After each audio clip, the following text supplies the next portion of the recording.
buenos días, buenos días. ¿Cómo está usted? Abra su Biblia en el libro de Primera de Reyes, capítulo 3. Reyes, capítulo 3.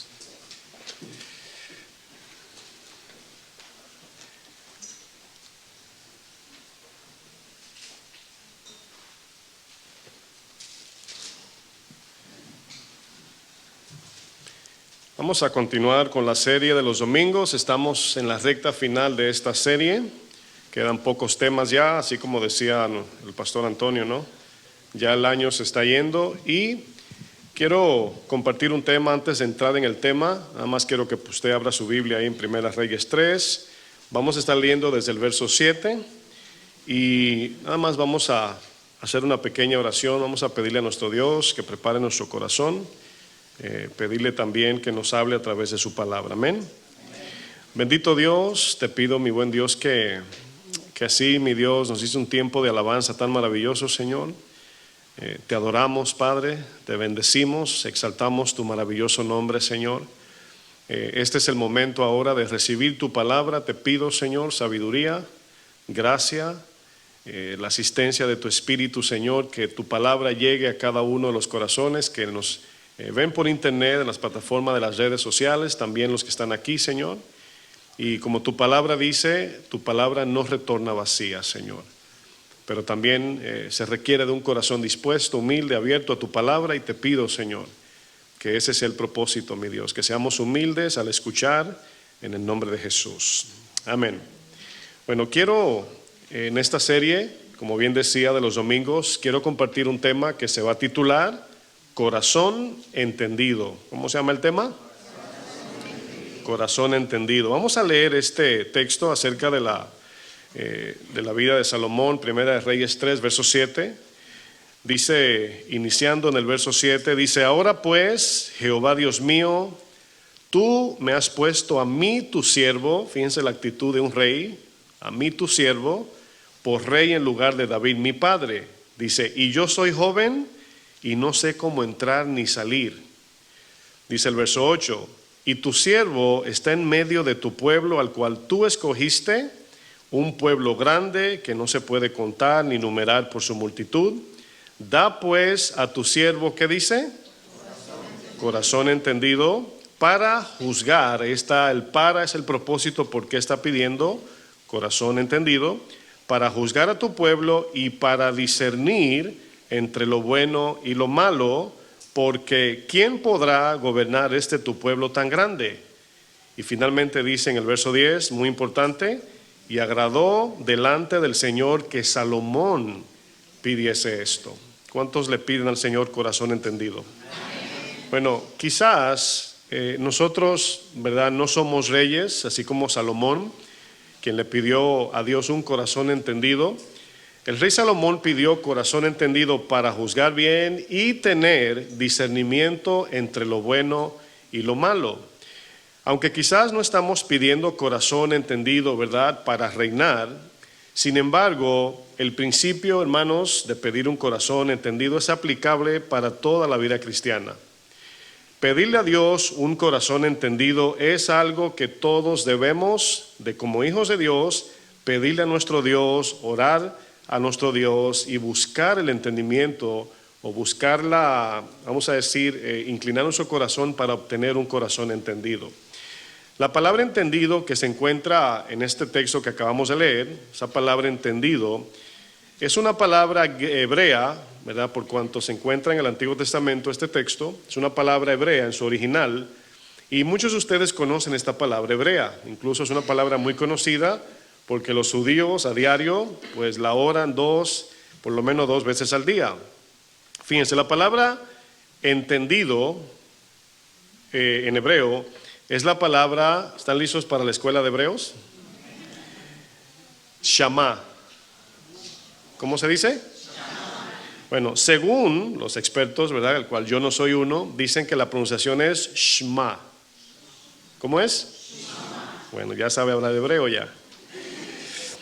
En su definición, fíjense, esta palabra Shama tiene una serie de significados que son de gran importancia y es importante explicarlo. La palabra judía hebrea, mejor dicho, Shama, es algo tan importante para los judíos, ya que es su oración de todos los días. Ellos oran el Shama a diario, por lo menos 2 veces al día. Bueno, tradicionalmente ellos, los judíos, toman el Shama como el centro de su fe del judaísmo. Ese es el centro de la fe, ya que Shama expresa que Dios es uno. Eso significa Shama, Dios es uno.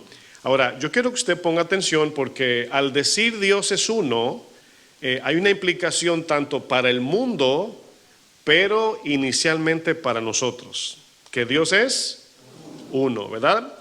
La palabra Shama tiene varios significados que operan en conjunto y es importante entender que estos significados, que lo vamos a ver en un momento, solamente son capaces o solamente puedo decir operan a través de nuestro corazón. O sea, no operan en la superficie de nuestro cerebro, intelecto, no. El Shama requiere primordialmente del corazón. Bueno, Shama significa, número 1, significa oír o escuchar. Eso significa Shama.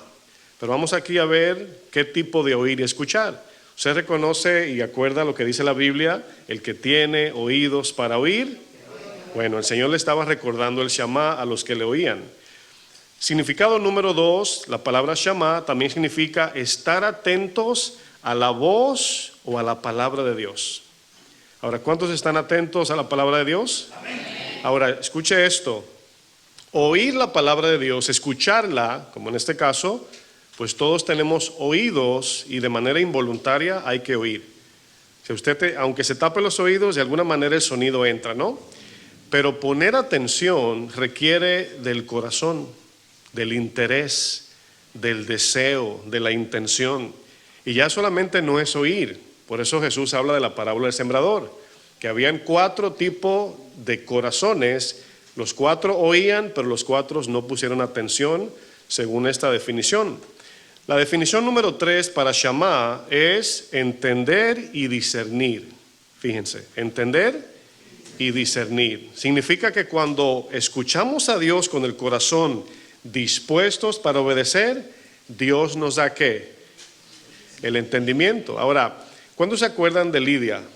Que dice que el Señor abrió el corazón de ella. Ahora, literalmente no se lo abrió, sino espiritualmente. ¿Y qué significa? Que Dios depositó en el corazón de Lidia, quien primero dice adoraba a Dios, luego el Señor deposita el entendimiento en su corazón. Bueno, significado número 4 de la palabra Shama, ya vimos que es oír, poner atención, entender y discernir. Y número 4, someternos en obediencia. Ahora, no se cumple la palabra Shama o el sentido de Shama solamente cuando oigo, no, sino que la palabra viene de manera, o sea, ahora mismo yo estoy hablando en palabras, usted me oye por sus oídos, pero esa palabra no entrará en el corazón si no hay un corazón dispuesto, si no hay un corazón disponible para Dios. ¿Usted se acuerda de Daniel cuando oraba? Viene el ángel Gabriel, según la Biblia es el ángel que traía el mensaje de Dios, y le dice, ¿por cuánto, quién se acuerda? Dispusiste tu corazón a buscar a Dios, ¿verdad? Tus palabras fueron oídas. Y a causa de eso, yo he venido. ¿Cuántos quieren que se le aparezca el ángel Gabriel? Fíjense, la oración de donde los judíos toman el Shama es de Deuteronomio 6, versículo 4. Vamos a leer este texto, Deuteronomio 6, verso 4. Aquí usted va a ver la palabra Shama, cómo la vamos a buscar. La primera palabra que usted ve en ese verso, ¿cuál es? Oye. Esa palabra significa Shama. Pero van a notar que todo el texto tiene el sentido del Shama. Todo lo que vamos a leer está colgado de la primera palabra, que son 3 letras, oye. Entonces, sin el resto de lo que vamos a leer, ese oye es superficial. Por ejemplo, ¿cuántos escuchan a los hermanos mover las páginas de la Biblia? Bueno, es un sonido que entra solo, o sea, no hay que abrir el oído porque está abierto. Pero usted puede redirigir su atención a eso y se puede distraer o puede abrir el teléfono o se puede oírme a mí y pensar en que va a pagar la renta mañana, no sé. Se necesita el oído y el corazón para escuchar en el sentido del Shama. Bueno, por eso dice, oye Israel, escúchame con tu corazón. Jehová nuestro Dios, Jehová uno es. Y luego dice el 5, y amarás a Jehová tu Dios de todo tu corazón, que significa de intención y voluntad. Dice, y de toda tu alma, que significa pensamientos y sentimientos, y con todas tus fuerzas, y habla de una obediencia en sacrificio vivo. Y estas palabras, la que acaba de decir, dice, que yo te mando hoy estarán sobre tu corazón, gobernarán tu vida, y las repetirás a tus hijos, y hablarás de ellas estando en tu casa, y andando por el camino, y al acostarte cuando te levantes también. Dice el verso 8, y la atarás como una señal en tu mano, de ahí viene la filactería. Usted ve los judíos que se amarran el cinto en el brazo, de aquí sale. Y estarán como frontales, ¿han visto los judíos con la cajita aquí amarrada? Bueno, ahí está, entre tus ojos. Pero todo esto era algo, lo voy a decir así, simbólico y literal. Simbólico porque no era literalmente pegarse la Biblia en la frente, pero literal porque sí había que, acuérdense que el lóbulo frontal es donde razonamos y tomamos decisiones. Y está ahí en el cerebro, fue el Señor que nos creó. Y Él dice, métete, por así decirlo, la palabra en el cerebro donde tomas decisiones. Esa es la idea. Dice, las escribirás en los postes de tu casa y en tus puertas. Que no se te olvide, en otras palabras. La palabra oye que aparece aquí es la palabra hebrea Shama. Pero el sentido aquí, hermanos, es que el contexto completo que acabamos de leer tiene el sentido del Shama, ya que Dios está usando, repito, el oye con el corazón. Por ejemplo, Deuteronomio 28, vamos a ver el verso 1. Allí encontramos dos palabras que en hebreo las dos juntas es la palabra Shama, y aquí se va a dar cuenta que el verso 1 completo tiene el sentido del Shama. Dice Deuteronomio 28:1, dice, acontecerá que si oyeres. Ahora, aquí, por eso es importante, por eso vamos al original a buscar el sentido. Porque si nosotros no entendiéramos que oír es Shama, en el sentido que lo estoy dando, nos quedamos con nada más, yo estoy oyendo la palabra. No. Aquí dice, si oyes con el corazón. Si dispones tu corazón para obedecer. Ahora, yo recuerdo que cuando yo era niño y mis abuelos me llamaban para hacer un mandado, de niño yo recuerdo que yo iba con la mente de tengo que ir sí o sí donde me digan. Ahí no vale si yo quiero o no quiero. Pero cuando yo alcancé la adolescencia, que entré en la rebeldía, ya yo iba predispuesto a meter un cuento para no ir. No sé si entienden el ejemplo. ¿Sí están entendiendo? O sea, ya yo iba diciendo, ¿qué voy a inventar para no ir? Mi abuelo, por ejemplo, iba al campo y yo odiaba el campo. Odiaba ir al campo porque era lodo y era trabajar fuerte, como adolescente, claro. Y me inventaba un examen que tenía mañana y me ponía a estudiar. Y ya mi corazón no estaba como el de ese niño que iba dispuesto a decirle que sí para hacer lo que me mandaban a hacer. Aquí el Señor dice, acontecerá que si oyeres atentamente la voz de Jehová tu Dios, para guardar, para poner por obra sus mandamientos que yo te prescribo hoy, también, y aquí vienen las bendiciones condicionales a la obediencia, también Jehová tu Dios te exaltará sobre todas las naciones en esta tierra, y vendrán sobre ti todas estas bendiciones y te alcanzarán si oyeres la voz de Jehová tu Dios. Es por eso que usted ve una lista de iglesias hoy día que el mensaje central es buscar su bendición. Y la Biblia no dice que busquemos nuestra bendición, sino que busquemos el reino de Dios y su justicia, y esa bendición nos alcanzará a nosotros. Entonces, por eso es que es tan atractivo ese mensaje, ¿no? ¿Dónde encontramos, mis hermanos, la palabra Shama aquí? En todo el sentido del verso. ¿Por qué? Porque usted nota que dice, oír atentamente es Shama. Para guardar en el corazón es Shama. Para poner por obra es el Shama. O sea, todo el texto significa Shama. Esta palabra Shama, en pocas palabras, significa escuchar con un corazón dispuesto para obedecer.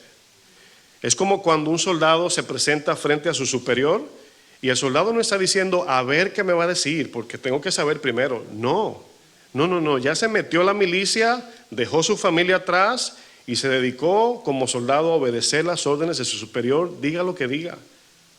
Y esa es la actitud aquí. Por eso Pablo usa este ejemplo y le dice a Timoteo, como buen soldado, sufre penalidades. Preséntate aprobado ante Dios. Bueno, aquí vemos que el soldado, si se para frente a su superior, le dice, a sus órdenes, mi jefe. Pero nosotros le decimos al Señor, bíblicamente, ¿cómo le decimos? Heme aquí, Señor, aquí estoy. Ese heme aquí significa, lo que tú me digas yo hago. ¿Cuántos dicen heme aquí? Es un desafío, ¿sí o no? ¿Qué significa tener un corazón entendido? Bueno, tener un corazón entendido es un corazón que escucha a Dios, es un corazón que pone mucha atención, que obedece y que está dispuesto a obedecer para entender. Esa es la idea, ¿no? Cuando nosotros tenemos un corazón entendido, mis hermanos, desarrollamos el discernimiento espiritual de lo que hablábamos el domingo pasado. Desarrollamos un corazón entendido. En enseñanzas anteriores hablamos del corazón obstinado. ¿Cuántos escucharon esa enseñanza?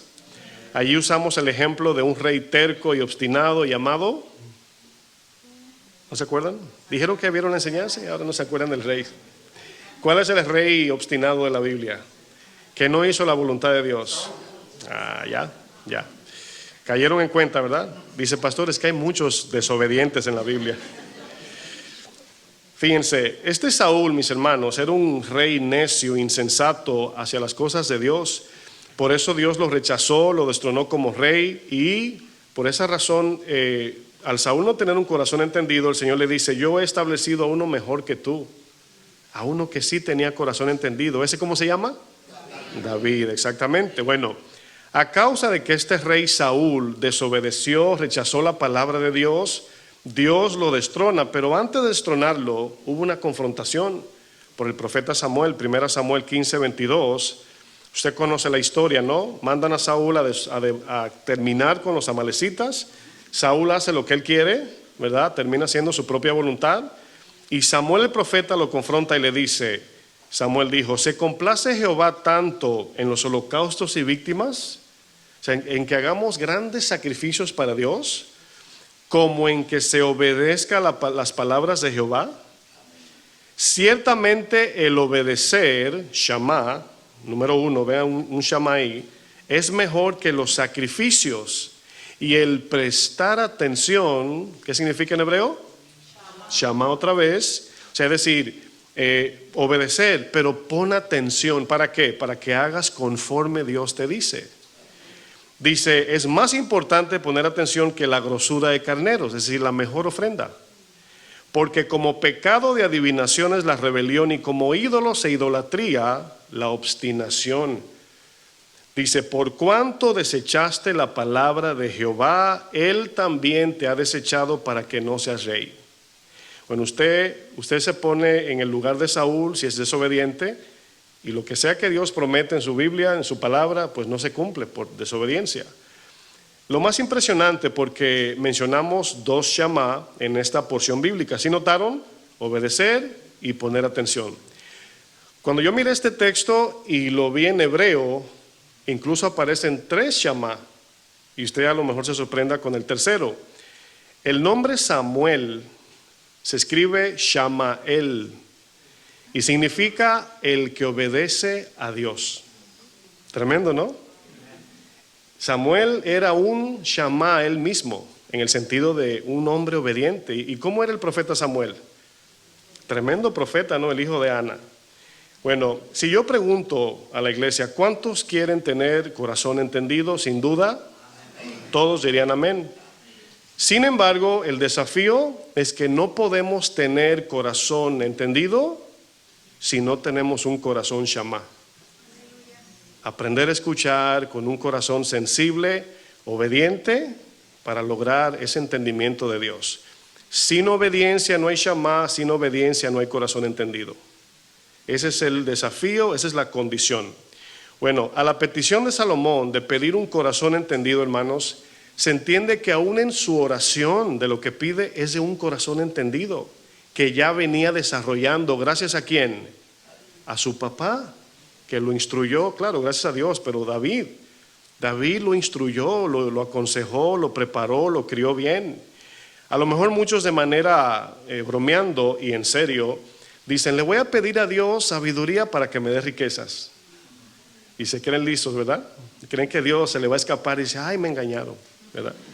Gálatas dice que Dios no puede ser burlado, ¿verdad? Bueno, tener un corazón entendido, hermanos, es siempre analizar, medir y discernir todo a la luz de la eternidad. Eso es tener un corazón entendido. Que todas las decisiones que tomemos pensemos en que hay una eternidad. Salomón mismo dice a los jóvenes, hagan lo que ustedes quieran. Y el joven, ¿verdad? Disfruta, brinca, salta. Y el joven, pero acuérdate que al final de tus días te va a juzgar Dios. Y ahí tú pegas un frenazo y dices, ay, ya yo estaba listo con la maleta en mano para salir a parrandear. Pero Salomón te dice, pero no te olvides que al final de tus días te va a juzgar el Señor. Cuando la multitud, mis hermanos, seguía a Jesús, Jesús le hizo dos preguntas retóricas. ¿Qué son preguntas retóricas? Una pregunta retórica sencillamente es una pregunta que no necesita respuesta.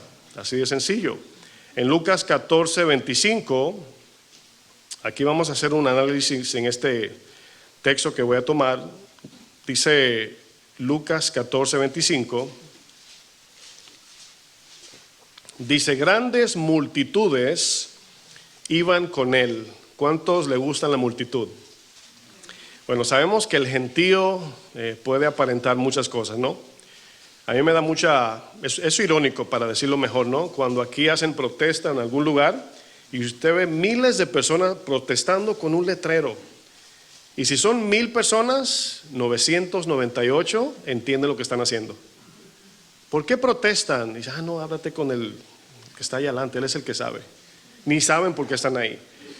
Yo les he comentado que cuando era adolescente íbamos al parque con los jóvenes, de repente se armaba un pleito tiraban botellas, tiraban piedras y se armaba un pleito en la calle. Y luego el que llegaba tarde al problema veía a la gente corriendo y se metía a correr sin saber por dónde iba. Nada más porque veía que todo, es como cuando usted, por ejemplo, va al aeropuerto y usted sin darse cuenta, a lo mejor le ha pasado, ¿no? Llega al aeropuerto o a cualquier lugar y se pone en la fila y después pregunta, ¿esta es la fila de...? ¿Cuántos le ha pasado, no?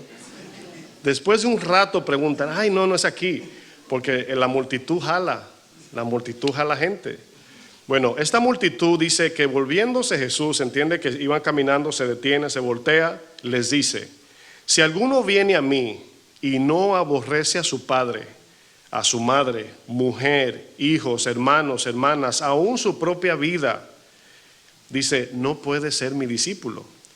Y nunca dejo fuera explicar que aborrecer aquí no es odiar a tus familiares, sino que nadie debe estar por encima de Dios. Versículo 27 dice, y el que no lleva su cruz y viene en pos de mí no puede ser mi discípulo. Aquí son las condiciones que el Señor pone, la obediencia. Pero fíjense lo que dice las preguntas de Jesús. Dice, porque ¿quién de vosotros queriendo edificar una torre no se sienta primero y calcula los gastos a ver si tiene lo que necesita para acabarla? La respuesta es obvia, por eso es una pregunta retórica. No sea que después que haya puesto el cimiento, el fundamento, y no pueda acabarla, todos lo vean y comiencen a hacer burla de él, diciendo, este hombre comenzó a edificar y no pudo acabar. Dice, ¿o qué rey al marchar a la guerra contra otro rey no se sienta primero y considera si puede hacer frente con 10,000 que viene contra él con 20,000? Si no puede, cuando el otro está todavía lejos, le envíen una embajada y le pide condiciones de paz. Bueno, aquí tiene una idea de nosotros pelear con las cosas que no vamos a vencer. Y para nosotros sería el pecado, ¿sí o no? O los demonios, el mismo Satanás. ¿Cuántos aquí tienen la fuerza para vencer a Satanás? Ningunos. Ni el pecado, ni los deseos de este mundo. Se necesita a alguien que nos dé esa fuerza. Por eso dice, si no puede, cuando el otro está lejos, le pide embajadas de paz, pidiéndole condiciones de paz, se rinde, es la palabra. Dice, así pues cualquiera de vosotros que no renuncia a todo lo que posee. Ahora, aquí hay una idea importante. Si tú tienes $100,000 en el banco y el Señor te dice, renuncia a ese dinero, ¿qué te está diciendo? No te está diciendo, sácalo del banco y regálalo. En este caso no, como el joven rico, sino sácalo de tu corazón. ¿Sí entienden? Se puede quedar en el ahorro, pero sácalo de tu corazón. Bueno, no sé si entendieron.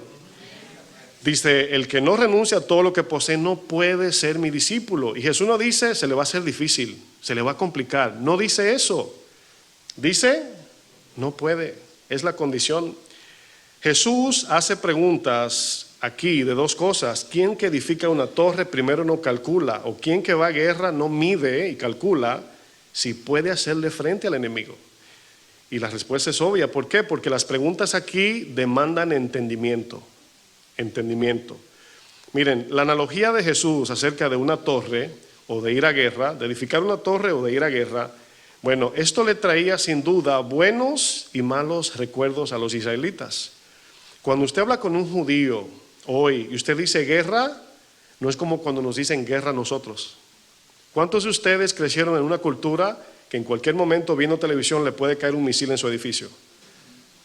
A nadie. No somos del Medio Oriente, ¿verdad que no? Bueno, la palabra guerra en la mente de un judío traía, en inglés se dice bittersweet, dulce y amargo venía a su mente, porque se acordaban de las victorias en Dios, pero también de las derrotas y cuando lo llevaban cautivos a las naciones enemigas. Bueno, una torre se edificaba con el propósito de poner una atalaya, un vigilante arriba, para que esté pendiente por si el enemigo se aproxima, alertar a los soldados y que se preparen para guerra. Esa es la torre. Pero luego habla aquí Jesús hablando de guerra. Y repito, al hablar de guerra, las memorias para los israelitas era algo así como amargo y dulce, porque traía, se dice sentimientos encontrados, ¿verdad? De que, ay, me acuerdo cuando me pasó esto, pero también me acuerdo que Dios nos libertó. Entonces había una mezcla y ellos entendían la palabra guerra muy bien y conocían las escrituras de que el Señor era el que los llevaba a la victoria. Ellos entendían que cuando dejaban a Dios, entonces los enemigos le ganaban y los esclavizaban. Ellos sabían esto. Entonces lo que Jesús usa aquí es una analogía como cuando nos dicen, cuando tú tomas el tren en la mañana, bueno, todos entienden eso aquí, estamos en Nueva York. Era casi mente la idea de un entendimiento muy sencillo para ellos. Bueno, recordarán ustedes, hermanos, el texto de Gedeón, cuando el Señor le dice, ve y enfrenta tú con tus fuerzas a los madianitas, que son 135,000. Contra ustedes, ¿cuántos se acuerdan cuánto eran en ese tiempo? 32,000. Eran 32,000. Vamos a Jueces capítulo 7, versículo 2. Los que dijeron 300 no se equivocan, pero vamos a llegar a ese punto en un momento. Jueces 7, verso 2. Acuérdense en contexto el libro de Jueces. Usted escucha, ¿verdad? Iniciando. Y el pueblo de Dios hizo lo malo ante los ojos del Señor, ¿verdad? Y por eso Dios los entregó 7 años en manos de los madianitas. Es decir, cuando el pueblo deja a Dios, viene trato de Dios. Y el trato de Dios, hermanos, es a veces severo. Y eso debe darnos temor para no ser desobedientes. Amén. Bueno, a causa de eso, los 7 años que el Señor los entrega a sus enemigos, a los madianitas, 7 años, hermanos, sin comida, 7 años escondidos, siendo oprimidos por los enemigos. Y luego dice en el verso 2, capítulo 7, y Jehová dijo a Gedeón, el pueblo que está contigo es mucho para que yo entregue a los madianitas en su mano. No sea que se alabe Israel contra mí diciendo, mi mano me ha salvado. ¿Se acuerdan de David haciendo censo? Fue por eso, porque la gloria de ¿quién es? El poder es de él. Bueno, sigo leyendo, verso 3, ahora pues haz pregonar en oídos del pueblo diciendo, quien tema y se estremezca, madrugue y devuélvase desde el monte de Galaad, o sea, váyase a su casa si tiene miedo. Dice luego, y se devolvieron de los del pueblo 22,000. ¿Cuántos quedan? Quedaron 10,000, verso 4, y Jehová dijo a Gedeón, aún es mucho el pueblo. Cuando usted conecte la idea, ¿no? Jesús en Lucas dice, ¿quién no calcula primero a ver si puede hacer frente? Pues aquí Gedeón está calculando, Señor, son 135,000. Y de los poquitos 32,000 mandaste 22 para su casa. ¿Y todavía 10 son mucho? Bueno, ¿qué le faltaba a Gedeón? Entendimiento. Le faltaba entender que Dios es el que da la victoria. O sea, cuando tenemos entendimiento, hermano, los problemas no deben abrumarnos porque Dios es mucho más grande. Y a pesar de eso también, si Dios los permite, es porque hay un propósito. Ese es un corazón entendido. O sea, la queja se va. Sigo leyendo. Me quedé en el versículo 4. Jehová dijo a Gedeón: aún es mucho el pueblo. Llévalos a las aguas, y quiero que noten, y allí te los probaré. Y del que yo te diga, dice, vaya este contigo, irá contigo. Mas de cualquiera que yo te diga, este no vaya contigo, el tal no irá. Ahora, fíjense lo específico que es Dios. ¿Se dan cuenta de por qué es importante poner atención? O sea, a veces parece que está hablando en pleonasmo el Señor. Y cuando salgas, sal para afuera. Y cuando entres, entras para adentro. Es para que nadie diga, es que no entendí, Señor. Así es la Biblia, bien específica. Bueno, verso 5. Entonces llevó el pueblo a las aguas, y Jehová dijo a Gedeón: mira, cualquiera que lamiere las aguas con su lengua como lame el perro. ¿Sí entienden la idea, no? Nos paramos en las manos, pies, y nada más bajar la cabeza. Dice: aquel pondrás aparte, asimismo a cualquiera que se doblare sobre sus rodillas para beber. Verso 6. Y fue el número de los que lamieron llevando el agua con la mano a su boca, ¿cuántos? 300 hombres. Y todo el resto del pueblo se dobló sobre sus rodillas para beber las aguas. Entonces Jehová dijo a Gedeón: con estos 300 hombres que lamieron el agua os salvaré. Y entregaré a los madianitas en tus manos, y váyase todos los demás a su casa. Ahora, yo quiero que usted note, piense en los 10,000, ¿verdad? Quiero que noten aquí el entendimiento. 10,000 hombres, sabiendo que es más fácil ir a un arroyo y ponerse de rodillas para usar la mano y beber agua. Significa que con las manos hay más agua que con la lengua. O sea, no tenemos lengua de perro. Bueno, espero que no. No sé si han visto algún video, miren, se los recomiendo. Un día, que usted se acuerde de esto, busquen en el YouTube perro tomando agua en cámara lenta. Y los perros tienen en su lengua como forma de lija, como 1,000,000 de cucharitas parece, ¿no? Y cuando hacen así que lamen, o sea, se llevan a la boca mucha agua. El ser humano no tiene eso. Por eso usamos vasos. Bueno, cuando usted se arrodilla, significa que quiere mucha agua. Es como cuando están dando comida, que usted coge el plato más grande. Y los prudentes dicen, bueno, vamos a ver si cabemos, vamos a agarrar un plato mediano, ¿verdad? Y se queda atrás. ¿Están notando la diferencia? El Señor está mirando eso. La actitud de todos al beber agua. Fíjense el detalle. ¿Qué significa que Dios probaría el corazón de estos 10,000? Bueno, si notamos en la expresión, cualquiera que se doblara en sus rodillas, pónmelo a un lado. ¿Cuántos fueron esos? 9,700, la mayoría. Bueno, en el contexto del Antiguo Testamento, hermanos, postrarse ante cualquier cosa era señal de idolatría. Quizás hoy no, pero en el Antiguo Testamento sí. Nada más el hecho de ponerte de rodillas. Si alguien, un israelita, te veía de rodillas, decía, algo está adorando, seguido. Hoy no, hoy dice, no, seguro está arreglando la llave del fregadero, no sé, o se le cayó la cartera y la está buscando. Pero en esos tiempos no todos se postraban así tan fácil. Y aquí vemos que para tomar agua, Dios miró algo más allá en el corazón. Para Dios, el postrarse ante cualquier cosa mostraba un corazón débil, fácilmente arrastrado por los deseos carnales, hermanos. Eso vio Dios. Si notamos, ni Gedeón, ni mucho menos Dios, les dijo a los 10,000 cómo tenían que beber agua. ¿Verdad que no? Dios los dejó para ver el corazón, a ver cómo lo hacían. Bueno, Dios pudo ver en el corazón de estos 9,700 hombres que decidieron postrar sus rodillas. Miren, es que me llega tanta cosa a la cabeza, ¿no? Pensando en la prudencia. Cuando yo recuerdo que, por ejemplo, de vez en cuando me toca emplear a alguien de los empleados que están en Home Depot, están afuera buscando trabajo, y a veces tengo una necesidad de algo y digo, voy a Home Depot y busco a un muchacho para que venga a la casa a hacer un trabajo. Y una de las cosas que yo, si permito que uno de ellos venga, yo los pruebo así como Dios allá en Home Depot. Sí, ¿cómo, pastor? Me lo llevo para que busquemos los materiales y lo dejo a él que vaya adelante y yo atrás. Y muchos de ellos en segundos veo lo prudente que son, con pocas cosas. Y luego van a mi casa o al departamento donde vivimos y llegan y yo veo. Y veo cómo se manejan. Y la prudencia, hermanos, es así. Entonces, cuando usted va a una entrevista de trabajo, ¿qué está mirando el que lo va a emplear? Su postura, su forma de hablar, su vestimenta, para ver si le da la posición, ¿sí o no? Pero hay algunos que no saben esto y le ponen una bandeja ahí con donuts. A ver si usted coge una. ¿Sí? Entonces, ahí se ve el corazón prudente, hermano, ¿sí o no? Entonces, usted llega a un lugar, yo le decía a mi esposa en una discusión que tuvimos hace años, que si usted entra a un banco y hay una bandeja de paletas, que si coger una es robar sin preguntar.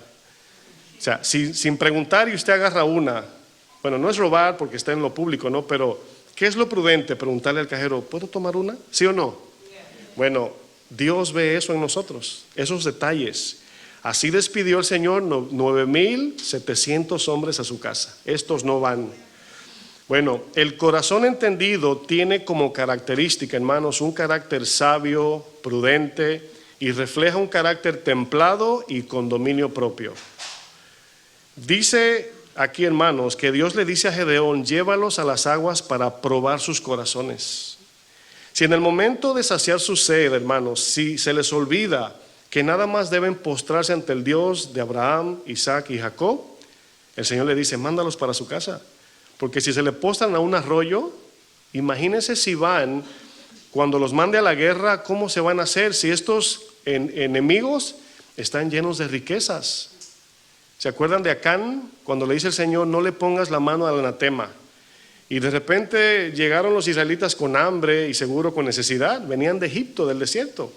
Y se encuentran con las riquezas y se volvió Acán loco y robó. Y el mismo anatema mató a él y a su familia, hermanos. Bueno, Jesús le dice a la multitud que le seguía, dígale que está a su lado, calcula bien.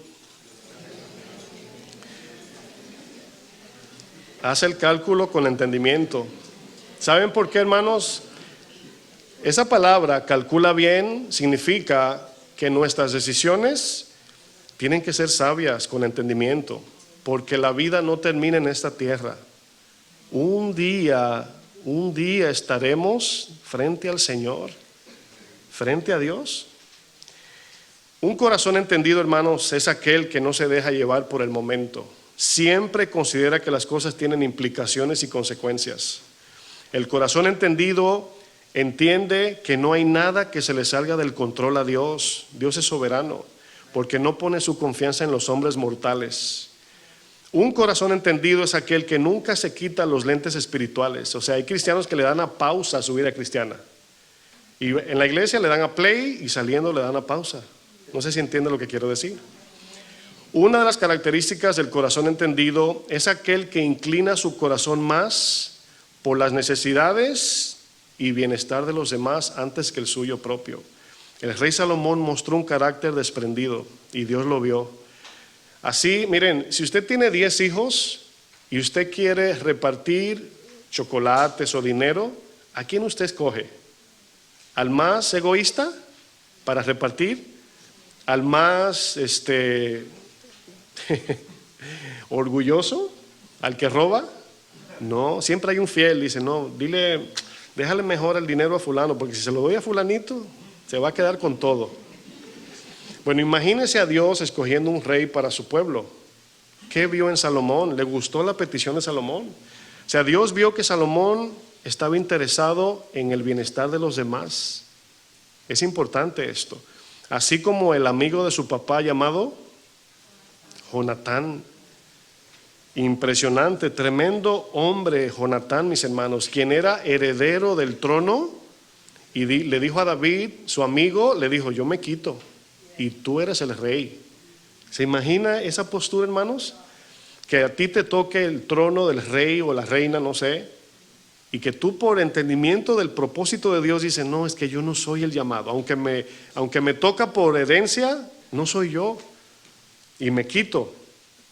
Y dice que Jonatán amó a David como a sí mismo. El segundo mandamiento. ¿Qué dijo Jesús, mis hermanos, que debíamos hacer con nuestro prójimo? Amarlo como. Bueno, el problema es que los cristianos de hoy quieren servir para satisfacer sus deseos. Los dones los quieren para ellos brillar y quieren liderazgo para ellos nada más mandar. Y ni los dones, ni las bendiciones, ni el liderazgo es dado para satisfacer nuestros propios deseos, sino para servir a los demás. Porque yo, dice Jesús, siendo el Maestro y Señor, le he lavado los pies. Usted conoce el resto, ¿no? Salomón le pidió a Dios, mis hermanos, corazón entendido. ¿Qué le pedirías tú si tuvieras la misma oportunidad? Quizás ahora dirías corazón entendido, pero de repente estás en tu casa, te llegó un sobre rojo con la renta que está atrasada 10 años, por así ponerlo. Y el Señor te dice, ¿qué pedirías en ese momento? Señor, que me pague la renta. Y el Señor te prueba en ese momento, ¿no? Primera de Reyes 3, verso 10. Veamos la respuesta de Dios con Salomón.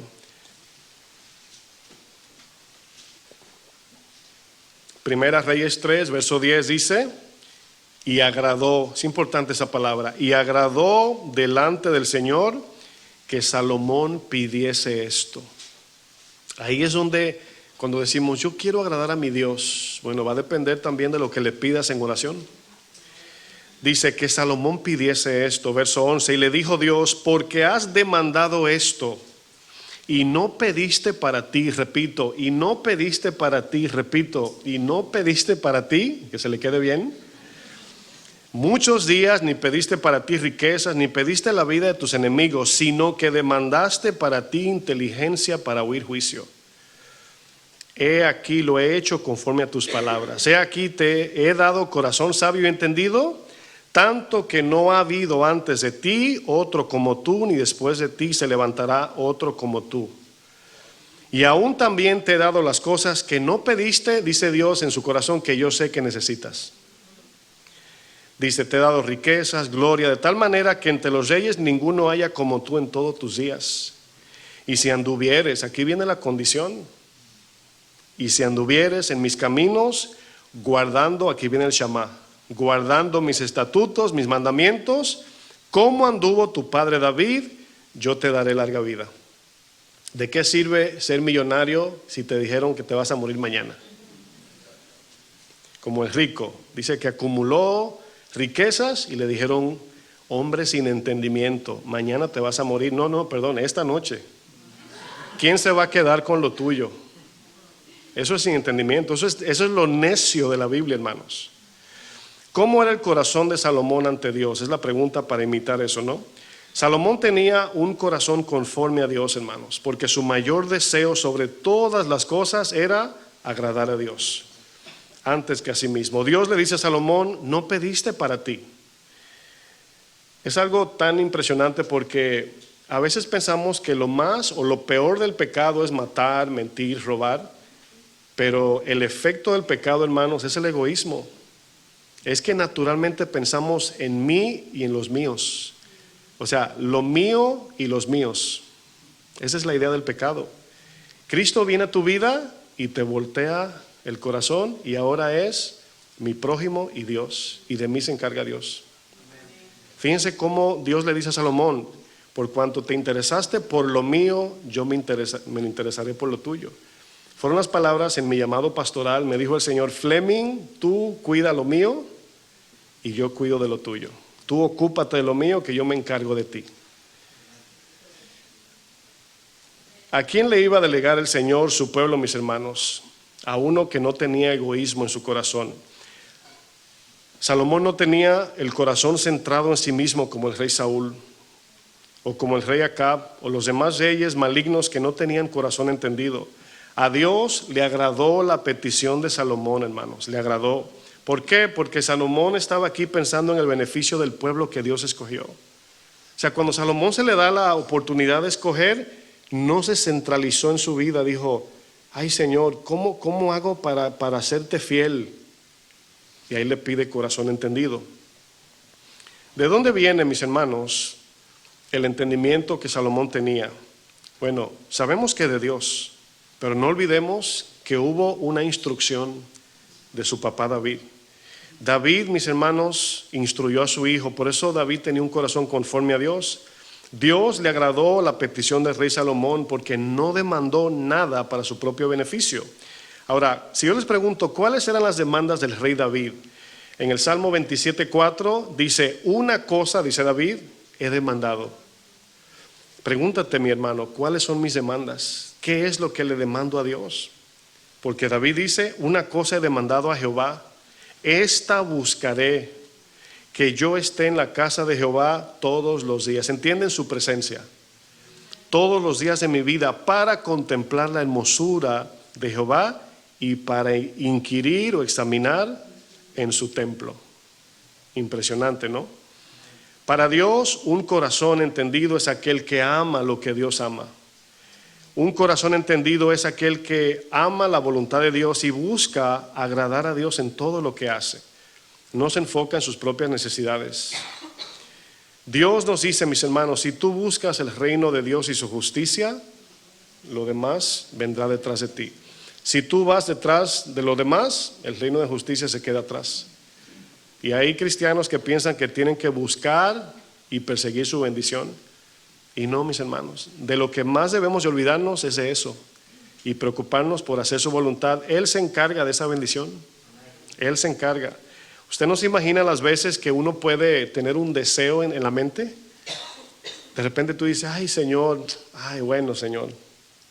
Y al rato alguien te llama o qué sé yo, sucede algo y te lo ponen en la mano. Sin tú pedirlo en oración, nada más un suspiro. Pero tú le sirves a Dios. En Juan 21 el Señor le dice a Pedro algo. Si tú te enfocas en lo del Señor, Él se encargará de lo tuyo. Juan 21:15 el Señor le dice a Pedro, cuando hubieron comido, Jesús dijo a Simón Pedro, Simón hijo de Jonás, ¿me amas más que estos? ¿Cuál debe ser la característica de un líder, pastor, maestro, alguien que está en un cargo de responsabilidad en el ministerio? La primera característica es que debe amar a Dios sobre todo, aún más que las ovejas. ¿Sí o no? Por eso Jesús cuando le dice al pueblo, si tú amas más a tus hijos que a mí, los vas a destruir. Pero si me amas a mí más que a tus hijos, los vas a bendecir. Les respondió, sí Señor, tú sabes que te amo. Él le dijo, apacienta mis corderos. O sea, demuéstramelo por eso. Volvió a decirle la segunda vez, Simón, hijo de Jonás, ¿me amas? Pedro le respondió, Señor, tú sabes que te amo. Tú lo sabes todo, ¿no? Le dijo Jesús, pastorea mis ovejas. Le dijo la tercera vez, Simón, hijo de Jonás, ¿me amas? Pedro se entristeció que le dijese la tercera vez, ¿me amas? Y le respondió, Señor, tú lo sabes todo, tú sabes que te amo. Jesús le dijo, apacienta mis ovejas. Si me amas, Pedro, esta es la evidencia. De cierto te digo, Pedro, que cuando eras joven te ceñías e ibas a donde querías. Tú te gobernabas, hacías tu voluntad antes de conocerme. Pero ahora que me conoces, cuando seas viejo, extenderás tus manos y te ceñirá otro y te va a llevar donde tú no quieres, la muerte. A Salomón, mis hermanos, Dios le dio sabiduría, riquezas, poder y fama. Pero a nosotros nos ha dado el privilegio de depositar su espíritu en nosotros. Salomón tuvo inteligencia para edificar un templo de oro para que la presencia de Dios entrara allí. Sin embargo, ahora nosotros somos templo del Espíritu Santo. Casi nada, ¿verdad? Aquí vemos cómo el Espíritu, mis hermanos, nos da la sabiduría, el entendimiento de Dios. Y no solamente nos ha dado sabiduría y entendimiento, sino que como creyentes, hermanos, como cristianos nacidos de nuevo, tenemos una sabiduría en nosotros superior a Salomón. ¿Sí entiende eso? Porque aquel que le dio sabiduría a Salomón habita en nosotros. ¿Será que Salomón era más sabio que Jesús? ¿O es más sabio que Jesús? Bueno, usted leyó que decía el texto, nadie ni antes ni después será más sabio que tú, Salomón. Bueno, se lo dijo el que le dio la sabiduría. Los escribas y los fariseos, quienes estudiaban los escritos del rey Salomón, hermanos, conocían perfectamente Proverbios, Cantar de los Cantares, el libro de Eclesiastés. De manera muy irónica, no tenían corazón entendido. Fíjense qué ironía. Leo el libro de un hombre con corazón entendido, pero yo soy necio. Todo lo contrario, eran necios e insensatos. ¿Por qué? Porque la sabiduría, el entendimiento y el discernimiento de Dios, hermanos, no se adquiere por estudios o por capacidad humana. Dios lo deposita en el corazón de los que le aman. 1 Corintios 2:7 dice: mas hablamos sabiduría de Dios en misterio, la sabiduría oculta, la cual Dios predestinó antes de los siglos para nuestra gloria. Dice: la que ninguno de los príncipes de este siglo conoció, porque si la hubieran conocido, nunca habrían crucificado al Señor de gloria. Antes bien, como está escrito, cosas que ojo no vio, ni oído oyó, ni ha subido en corazón de hombre, son las que Dios ha preparado para los que le aman. ¿Quiénes son los que le aman? Los que le obedecen. Pero Dios nos las reveló a nosotros por medio del Espíritu, porque el Espíritu de Dios todo lo escudriña, aún lo profundo de Dios. Los escribas y fariseos no entendían las cosas de Dios porque no consistía la sabiduría en la capacidad, en el poder humano, sino en Dios. Dios es el que deposita, repito, la sabiduría y el entendimiento. Fíjense, este Shama que ellos mismos oraban 2 y 3 veces al día, pero que nunca lo entendieron, fíjense, ellos confundieron algo que a veces podemos también nosotros confundir. Cuando los judíos dicen Shama, Dios, Jehová Dios es uno, ellos decían: en el mundo entero, en el resto del mundo no hay otro Dios, ¿verdad? Y este es el centro del judaísmo. Este texto no fue dado para que nosotros o los judíos entramos en debate de si somos monoteísta o politeísta. Entiéndase, si creemos en muchos dioses o en un solo Dios. El texto centralmente no apunta a eso. Cuando la palabra dice Jehová uno es algo personal. Es para el corazón que oye el Shama. Es decir, para mí Dios es uno, significa que nadie más gobierna mi vida. Mi corazón, mente y mis fuerzas son de Dios. Pero los judíos lo invertían y miraban a las naciones paganas. No, ese Dios, Moloch, no es el verdadero. El Renfán tampoco, Astarot mucho menos. De todos los dioses que usted quiera que aparecen en la Biblia, ¿no? Bueno, esa no era la idea de enfocar eso hacia el mundo, aunque sí es parte de ese significado, pero el primordial era que el uno es para el corazón. Es lo que le dice el Señor al joven rico. Conoce los mandamientos, le dice maestro bueno, le dice: ¿por qué me llamas bueno? Solamente hay un solo bueno, es Dios. Entonces Jesús se va en lo personal con él. Bueno, aquí el texto tenía el sentido de: nadie más estará sobre tu corazón, solamente yo, tu único Dios. Ese es el Shama, así se ve. Bueno, muchos de nosotros nos cuidamos de adorar otras religiones. Tratamos con mucho cuidado de cuidar la doctrina, y eso está bien, pero desatendemos al Dios más fuerte, al Dios falso más fuerte, y es el Dios yo. Yo puedo, yo creo, yo pienso, yo quiero, yo soy. No existiría religiones falsas si primero no existe el Dios falso del yo. El pecado en Génesis 3, su efecto tomó lugar en esa parte del yoísmo, el Dios yo. Porque finalmente nosotros somos los que decidimos si seguir a Dios o no. Ningún Buda o Hare Krishna o ninguna religión te va a agarrar por el cuello: cree en mí, ¿verdad que no? No. Nosotros decidimos. Aquel que le dio la sabiduría y el entendimiento a Salomón vino a este mundo en carne, hermanos. Mateo 12:38 dice: entonces respondiendo algunos de los escribas y los fariseos diciendo: Maestro, a Jesús, deseamos ver de ti señal. ¿Qué le están pidiendo? Que haga un milagro. Él respondió y les dijo: la generación mala y adúltera demanda señal, pero señal no les será dada, sino la señal del profeta Jonás. Hermanos, si en una iglesia no vemos ni un solo milagro, pero se predica el evangelio correcto, es suficiente. Porque mucha gente va detrás de los milagros y abandona la palabra. Y la evidencia son los milagros, y le tengo noticias: Satanás hace milagros. Por eso Jesús le dice: no le vamos a hacer milagros, solamente le vamos a hablar del evangelio. Ahí lo dice. Solamente la señal del profeta Jonás, porque como estuvo Jonás en el vientre del gran pez 3 días y 3 noches, así estará el Hijo del Hombre en el corazón de la tierra 3 días y 3 noches. Ahí está la cruz, el Evangelio.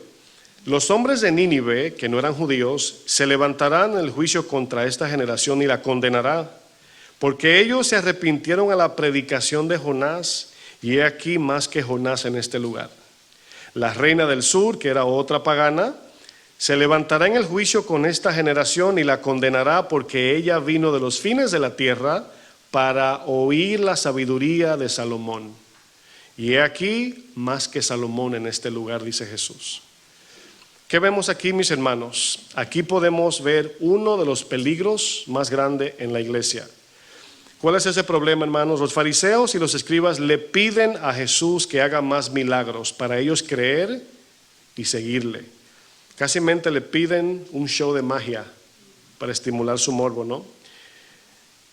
Les exigen a Jesús que hiciera más milagros para poder creer y seguirle. Prácticamente, hermanos, estaban diciendo, queremos primero ver para creer. Y cuando le decimos a Dios, es como que un padre le haga una promesa a su hijo, un padre recto, ¿no? Padre que sí cumple su promesa. Y su hijo le dice, te prometo que voy a hacer eso si te portas bien. Y le dice el niño, demuéstramelo. Bueno, el niño está, sin darse cuenta, claro, desafiando la integridad de su padre. Cuando yo le digo a Dios, a pesar de su palabra, que me haga un milagro para creer, ¿qué le estoy diciendo? Que no le creo. Y por eso dice el texto, una generación perversa, incrédula, demanda señal. Y aquí hay una demanda, hermanos. Esa es la demanda de ellos. Ver para creer, pero señal no les será dada, dice Jesús. Señal, sino la señal del profeta Jonás, la cruz. Ahora, ¿creemos en milagros? 100%. Pero no solo enfatizamos los milagros por encima del Evangelio. Ese es el orden, ¿no? ¿Qué vio Jesús en el corazón de esos judíos? Bueno, esos judíos, al igual que los que salieron de Egipto y los que no creían, no tenían corazón entendido. Vamos a analizar un ejemplo, ¿no?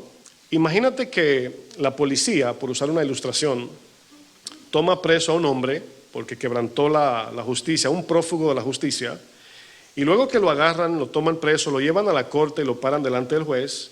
Imagínense que este prófugo le diga al juez, yo no creo que tú eres un juez, demuéstramelo. Y luego el juez, pregunto, ¿tendría que traer sus diplomas de leyes? ¿Tendría que demostrarle a él? Escuche la pregunta, ¿o bastaría con la culpa que ya él tiene por haber quebrantado la ley? Bueno, el Evangelio no viene para demostración si Dios es Dios, sino para evidencia del pecado que tú y yo hemos cometido. Así comienza la fe para el Evangelio. Y una vez creemos, comenzamos a ver sus grandezas. Pero en el momento del Evangelio, hermanos, es que el Evangelio apela a tu corazón y saca de tu conciencia tus pecados y los míos. Y si somos honestos, diríamos, Señor, sí he fallado. ¿Cuántas veces has mentido? ¿Cuántas veces has adulterado? ¿Quién sabe? Robar, mucho. Hemos hecho de todo de alguna manera, ¿verdad? ¿Has matado a alguien? Según Jesús, sí. Porque odiar a alguien es homicidio. Entonces, rompimos toda la ley, hermanos. El Evangelio viene y saca eso y nada más nos queda decir, es cierto, Señor, te he fallado. Ser honestos en conciencia, mis hermanos. O sea, aquí los fariseos no estaban enfocados en su culpa y su deuda con Dios. Estaban demandando milagros. El niño se porta mal, lo mandan de castigo y dicen, no, compramos un juguete mejor. Esa es la idea de los fariseos, hermanos. Bueno, cuando Jesús les habla la culpa de su corazón, de su conciencia, ellos tenían que ser honestos y reconocer, pero no lo hicieron. Usted conoce el texto de Proverbios 28:1 que dice, huye el culpable sin que nadie lo persiga. Pienso por un segundo en ese texto. Huye el culpable sin que nadie lo persiga. ¿Por qué huye? Su conciencia. Ahora, huir quizás no es correr, pero su alma insaciable, su alma sin paz, su alma cargada, su conciencia sucia. Y de ahí vienen las adicciones, de ahí viene la falta de paz. ¿Por qué? Porque el alma no ha sido perdonada. Y corremos detrás de aquello que nos da un segundo de paz y un año de sufrimiento. ¿De quién usted cree que está corriendo la culpa o el culpable? Repito, de su conciencia, de su propia conciencia. Siempre lo he dicho, ¿no? Cuando al niño hace algo malo, escondido, y el papá lo llama sin saber, y la misma cara le dice, papá, ¿qué hiciste? O sea, los niños, casi en mente cuando ves al niño barriendo, dice, algo hizo ese que está limpiando la casa, ¿verdad? Ignorar la conciencia, hermanos, escuche, es uno de los peores pecados. Mi esposa y yo, viendo un documental o una noticia, estaban hablando de una droga que usan para soldados. Y esta droga lo que hace es que inmuniza, cauteriza, insensibiliza el corazón de estos soldados para que cuando vayan a guerra no tengan compasión. Imagínense en los tiempos que estamos viviendo. Incluso en las noticias la mencionan, no tengo el nombre ahora mismo, no tengo el dato. Y yo le decía a mi esposa, analizando bíblicamente, dije, usar drogas, que en la Biblia habla de farmaqueia, es un pecado fuerte, hermanos, muy difícil, duro. ¿Sabe por qué? Porque estamos desconectando lo único que nos crea conciencia. ¿Sí están entendiendo? Entonces, cuando la Biblia utiliza eso, lo compara con brujería. Por eso dice la palabra hechicería, del griego farmaqueia, de donde viene la palabra fármacos, que son drogas. Entonces, todo lo que tú haces, como usar vino, adicciones, droga, lo que sea que cauteriza tu conciencia, le estás apagando el oído a Dios. Y Dios eso lo condena. ¿Por qué? Porque Dios apela a nuestra conciencia. Bueno, cuando alguien dice, por ejemplo, no hay pastor, este mensaje está muy duro. La palabra de Dios es muy dura. Siempre véalo en el entendimiento claro. No es la palabra dura. No, es tu conciencia y la mía diciéndonos, eso es verdad lo que está diciendo la palabra. Es decir, el dolor viene de la conciencia, no de la palabra. Quiero que entiendan eso para que no culpen a Dios. Cuando el papá corrige al niño y le duele, ¿el papá lo hirió o su culpa lo está martillando en su corazoncito? Bueno, es la conciencia que produce un dolor confirmando que la verdad es veraz. O sea, para que no veamos, porque a veces hasta a mí me dicen, pastor, usted es muy duro. Digo, yo no escribí la Biblia. O sea, no, y a lo mejor por la pasión, como uno predica, dicen, no, usted no sabe. Digo yo, bueno, todos estamos confrontados por la palabra, todos.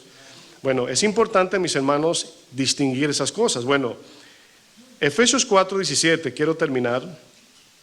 Dice Pablo, esto pues digo y requiero en el Señor. Usted diría, ¿qué tiene esto que ver la sensibilidad con corazón entendido? Bueno, fíjense lo que Pablo dice. Dice Pablo, requiero en el Señor que ya no andéis como los otros gentiles. Bueno, Efesios es una iglesia gentil, pero convertida a Cristo. Los otros gentiles son los de Efesios o de Grecia que no eran cristianos.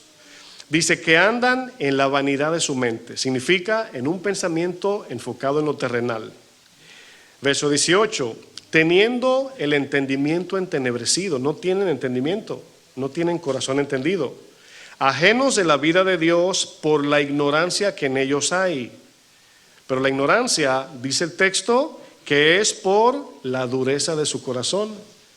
¿Y qué trae todo esto como consecuencia? Verso 19, los cuales después que perdieron toda sensibilidad, cauterizaron su conciencia, se entregaron a la lascivia, que son los deseos sexuales desmedidos, a cometer con avidez toda clase de impureza.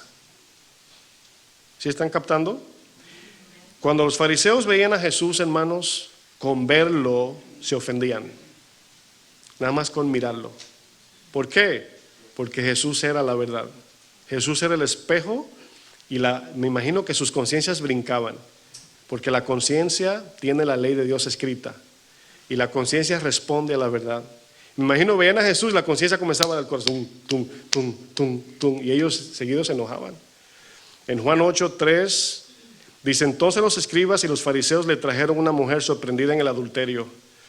Dice, y poniéndola en medio, dijeron, maestro, esta mujer ha sido sorprendida en el acto mismo del adulterio. ¿Cuántos se necesitan para cometer adulterio por lo menos? Por lo menos 2. ¿Cuántos trajeron? Una mujer. Y en la ley nos mandó Moisés a apedrear a tales mujeres. ¿Citaron bien la Biblia? No, no dice a las mujeres, dice a cualquiera. Bueno, tú pues, ¿qué dices? Y dice, mas esto decían tentándole para poder acusarle. Pero Jesús, inclinado hacia el suelo, escribía en tierra con el dedo. A lo mejor, no dice la Biblia, estaba terminando el texto. Y también a los hombres. No sé, yo estoy aquí imaginándome. Pero el 7 dice, el 7 dice, como insistieran en preguntarle, él lo estaba ignorando, ¿no? Se enderezó y les dijo, el que de vosotros esté sin pecado, es decir, si el adúltero no está entre ustedes, casi mente, arroje la primera piedra contra ella. Y dice el 8, e inclinándose de nuevo hacia el suelo, siguió escribiendo. Amén.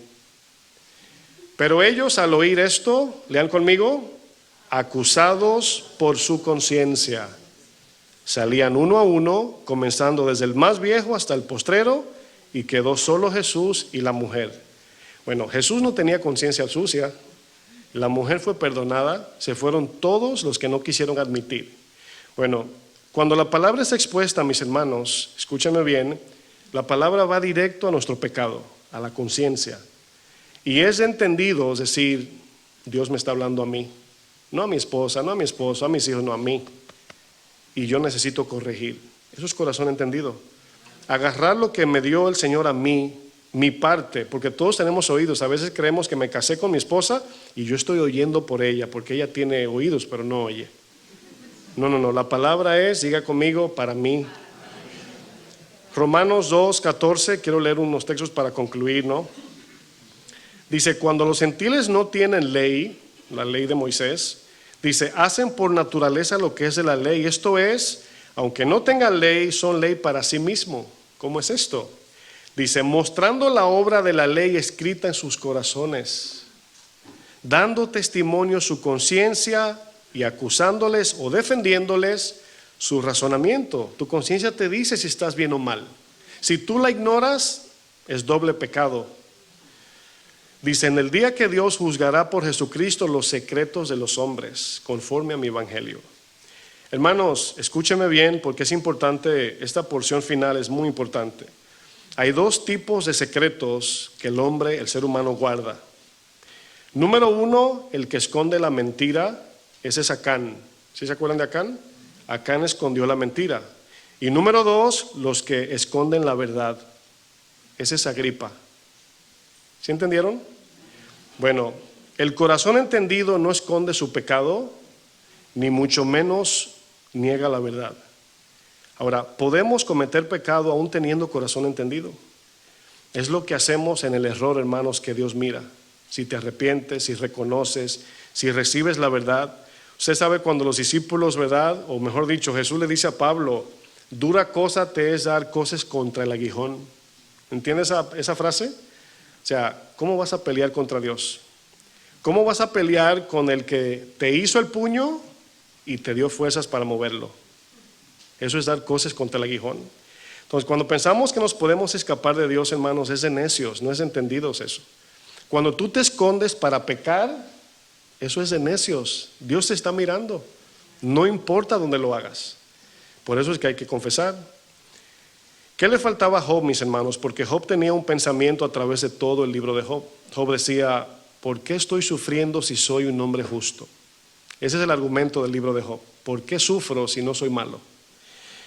En Job 42, verso 1, dice, respondió Job a Jehová y dijo, yo conozco, le dice Job al Señor, después que el Señor le hizo pregunta tras pregunta, dice Job, yo conozco que todo lo puedes y que no hay pensamiento que se esconda de ti. ¿Quién es el que oscurece el consejo sin entendimiento? Por tanto, yo hablaba lo que no entendía, cosas demasiado maravillosas para mí, cosas que no se entienden estudiando, sino obedeciendo. Dice, cosas que yo no comprendía. Le dice Job al Señor, oye, te ruego y hablaré. Te preguntaré y tú me enseñarás, Señor. Dice luego, de oídas te había oído. ¿Cuántos conocen la Biblia? ¿Y cuántos conocen a Dios? De oídas, escuché al pastor predicar, escuché la Biblia, leo la Biblia, mas ahora mis ojos te ven. Por tanto me aborrezco y me arrepiento en polvo y ceniza. Esta expresión significa que Job tenía un conocimiento limitado de Dios. Seguro, como podemos decir, lo conocía por medio de la Biblia, pero no conocía a Dios personalmente. El Salmo 119, 71 es un salmo que el Señor puso en mi corazón hace unos días y es un salmo que yo se los recomiendo que se lo memorice. Salmo 119, 71 dice: el sufrimiento me hizo bien porque me enseñó a prestar atención a tus decretos. ¿Se da cuenta de lo importante de los procesos de Dios?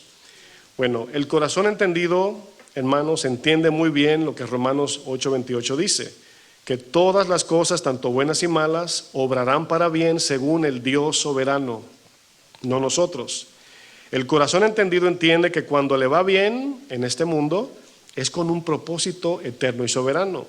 Cuando le va mal es porque Dios está tratando con su corazón y su carácter. El corazón entendido, hermanos, sabe que el plan de Dios no se limita a cosas terrenales, porque conforme a sus propósitos somos llamados.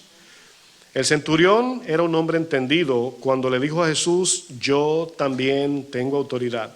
¿Qué le dijo a Jesús? Dios es la máxima autoridad. La mujer sirofenicia tuvo un corazón entendido cuando le dijo a Jesús, ¿qué le dijo? Aún las migajas de Dios son suficientes. Corazón entendido no es exigente, se conforma con Dios.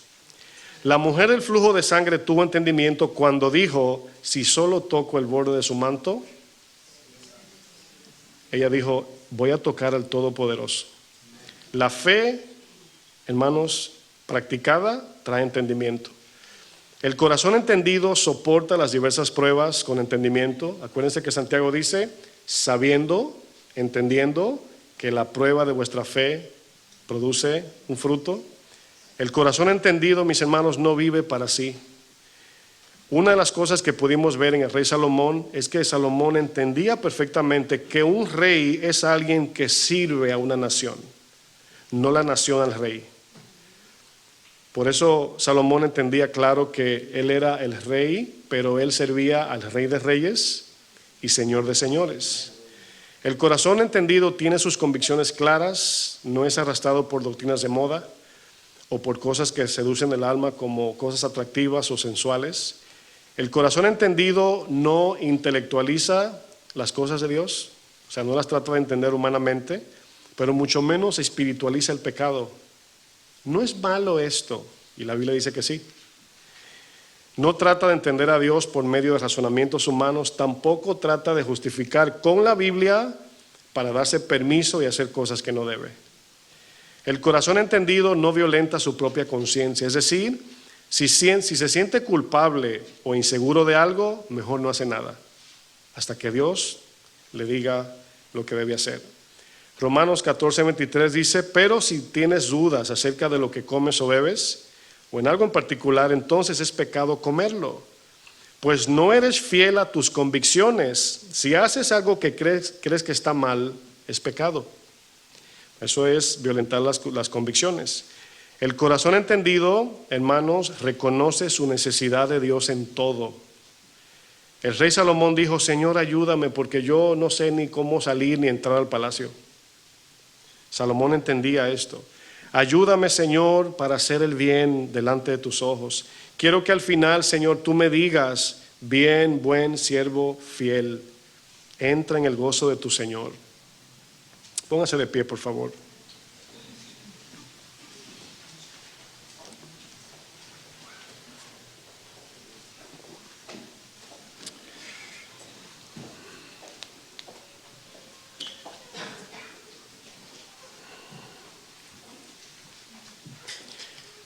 El corazón entendido, hermanos, es algo que se desarrolla. El corazón entendido se desarrolla. Y aunque Salomón le pidió a Dios que le dé corazón entendido, le dio sabiduría, pero notamos que lo pidió para hacer el bien, para obedecer a Dios. El apóstol Pablo en Romanos 11:33 dice: oh profundidad de las riquezas de la sabiduría y de la ciencia de Dios. Cuán insondables, o sea, no hay forma de encontrarlo, dice, insondables, son sus juicios, e inescrutables sus caminos, porque ¿quién entendió la mente del Señor? ¿O quién fue su consejero? ¿O quién le dio a él primero para que le fuese recompensado? Porque de Él y por Él y para Él son todas las cosas. A Él sea la gloria por los siglos. Amén. Cierre sus ojos por un segundo. Señor, queremos darte gracias, Señor. Gracias por tu palabra, Señor. Gracias por enseñarnos a tener corazón entendido. Ayúdanos, así como a Salomón, a tener un corazón entendido para glorificar tu nombre, Señor. Vivir una vida llena de justicia conforme a tu palabra. Danos discernimiento, Señor. Danos entendimiento. Que podamos mirar a través de los ojos de la fe.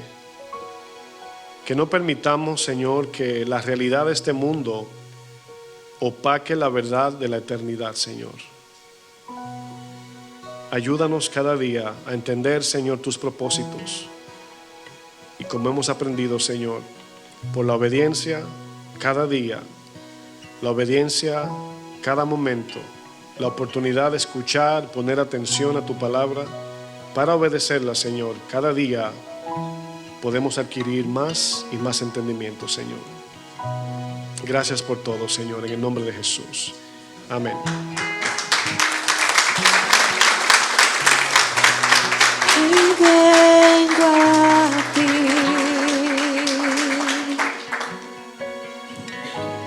quiero entregarte todo lo que soy con humildad. Me presento a ti para adorarte. Tú eres mi rey.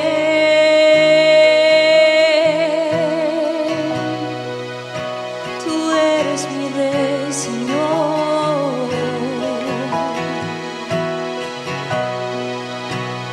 ¿Qué puedo ofrecer?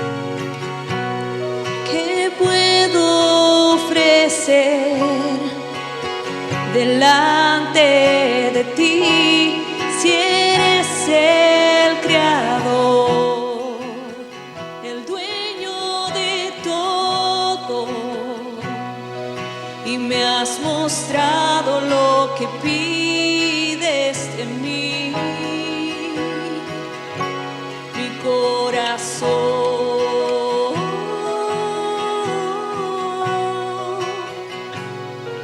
mi corazón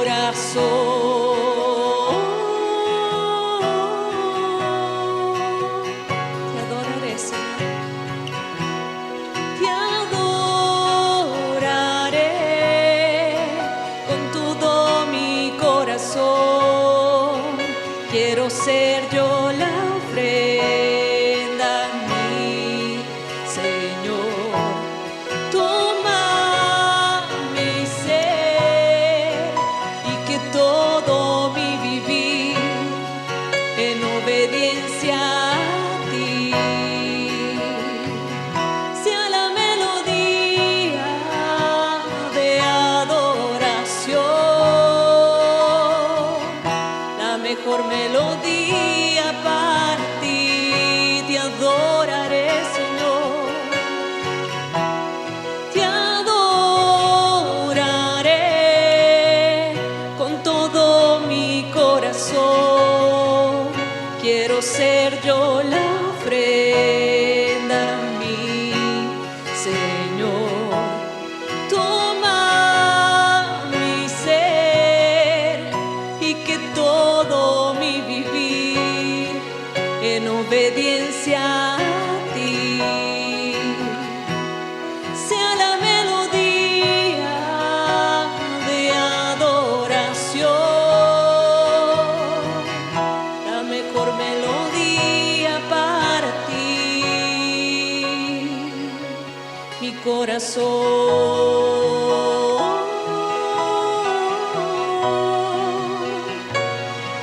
mi corazón,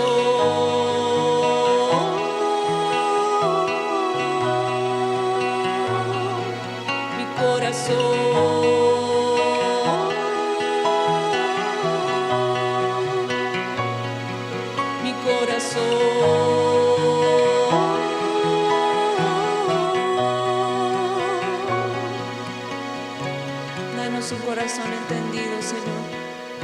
queremos prestar atención a tu palabra, Señor, y obedecerte, y que nuestro vivir sea adoración para ti continuamente.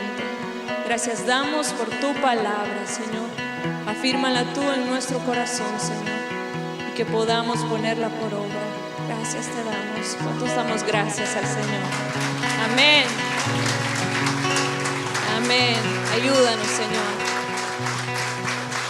Que el Señor nos bendiga, hermanos. Que el Señor sea ayudándonos a vivir su palabra. Que tengan un bonito fin de semana en familia.